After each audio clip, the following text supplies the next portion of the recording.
So, just like Pastor Tony said, actually, did you put up those 4 categories again?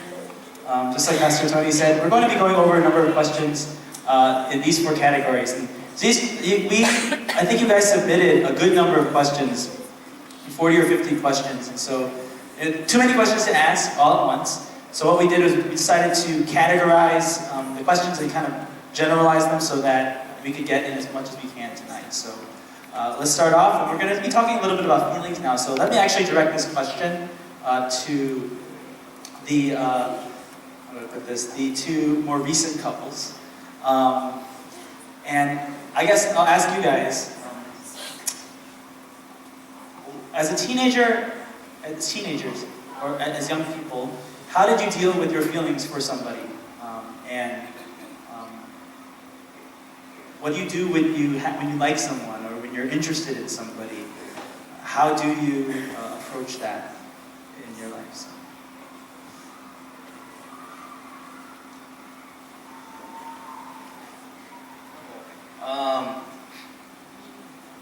I think for me, I hit them in a dark place. No.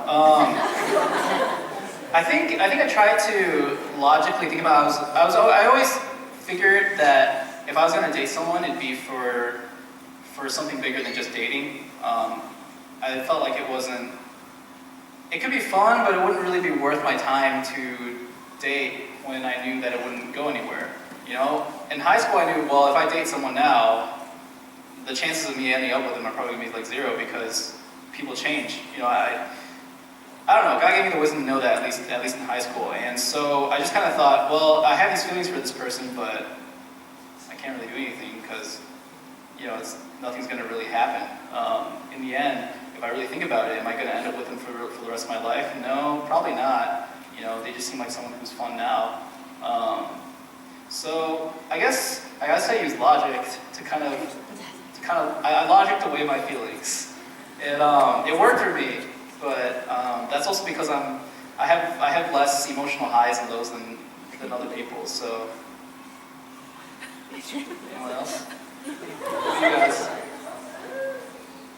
Okay, so I'm gonna be very real. I wasn't very logical in high school, so I let my emotions run. So I know, like, when we were in youth group, they told us, not just don't date, but date with the marriage. Dating is for marriage, and it was a very big stigma of, like, you just don't date in youth group. And I appreciated the direction they were going, but I think there's little lacking in some teaching or how to grasp and understand those emotions. And so it was kind of hard for me. I mean, I still was stuck, you're very hard, I'm not gonna date until after college. But in my heart, I was like, no, but so it's different. It wasn't much of that's a harder logical, even though I knew in my head, my feelings and emotions were harder to deal with. That's being very real. That's how I was in high school, and I think God really showed me and grew me through a lot of things. Not saying that that's how it should be, how I think it should be, or how I believe, and how how God's taught me. I like to see what's the purpose of dating, purpose of relationships. It's not like we're always saying, it's for marriage, and knowing, I think I'm not ready for marriage in high school. I mean, some people could be, but knowing myself and being very, very real, I'm not ready to marry someone. I'm not ready to raise a family, to take care of a wife. And so kind of having to see the purpose of dating, the purpose of these of relationships should be for marriage, not just so we can feel good or have, if we're lonely, to have someone there with us. But the purpose of it is for marriage and for the glory of God. That's how you can know that in your mind, but to wrestle with that, to really understand that, is really where it takes time, where it takes a lot of prayer, a lot of wisdom, discernment, not just on our own, but from older brothers and sisters. So that's why I appreciate, you guys are really blessed to have something like this, so we can share these, with you, through our heartaches, through our hardships, what God's taught us. But that's just me being real. I say the same thing, that, sometimes that these feelings that they are just natural reactions to, feeling attracted to another person. I think part of it is maybe understanding why you like that other person, maybe what do you find about that other person that you like, because that can help you to also, know about yourself, to know maybe part that you're desiring, and you're trying to do that through having a relationship with another person. I know a lot of people, like you're feeling lonely, or you're feeling like, you want that attention from somebody else, things like that. And I think that's, when you feel attraction for somebody else, that it helps you to wrestle with those things. It helps you to pray about it and to seek counsel and, to talk to your small group leaders or talk to even your friends. And I think for me in high school, what was the most helpful thing was really investing in my friendships. I had a lot of amazing friends and youth group. We really fought hard to pray for one another, to really encourage one another to cling fast to our faith. And so I think that really, really helps me. But I think that, it's something that happens, and sometimes you don't have to necessarily kind of have this, I must repress, I'm thinking about this guy, oh my gosh, don't think about this guy, that kind of thing. Like sometimes you have to pray through it and struggle through it, but it doesn't have to be this like very kind of knee-jerk reaction of automatic repression. So. I think just to add to that too, that I think it's not a bad thing to have those emotions. That we should have emotions for people, but I think it's learning how to navigate through those and to discern what's going on, not to let those emotions take over, or the emotions that dictate everything that we do. Because I think it's easy to see that you're having emotions for someone. No, Sandra's like, Lord, forgive me for having emotions. I want to be a robot for you. It's not like that. God created us to have emotions, but it's to learn how to navigate those, to discern those, and not to let those dictate or control what we do or our decisions and whatnot. But learning how to really give that up to God and wrestle through it, and not just on our own, really, as she's saying, with other brothers and sisters. So it's okay, it's normal to have emotions, but it's learning to discern and work through those. And so let me. Kind of going along with what Sandra was saying too, I think it's really important to learn how to be a good friend to somebody. I think that's the most important thing probably in high school, because, if you think about it, ultimately you're only going to end up with one person, right?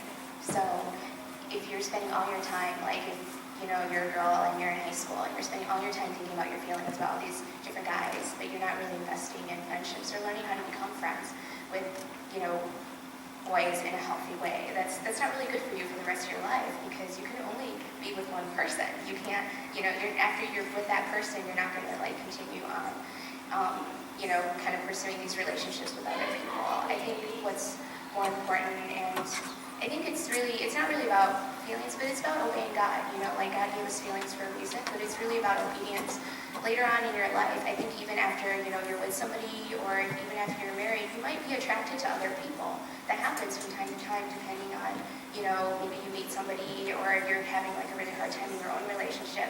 But you can't just follow your feelings and go and do whatever you want to do. You have to obey God, and that's the most important thing.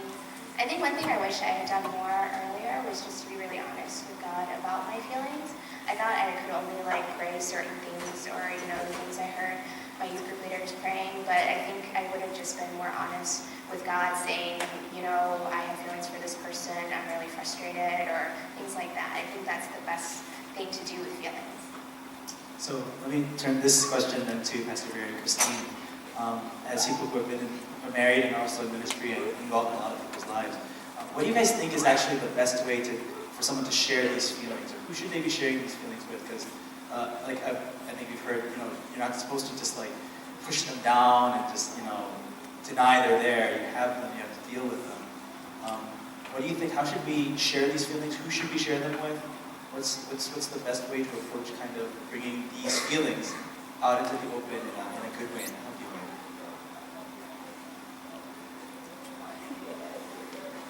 I think, Lynn was saying, you have to have good friends. Okay, and when I say good friends, friends that don't talk about how you feel about a guy. She's not going to say, hey, someone likes you. I think you need to find a trusted friend to tell those secrets.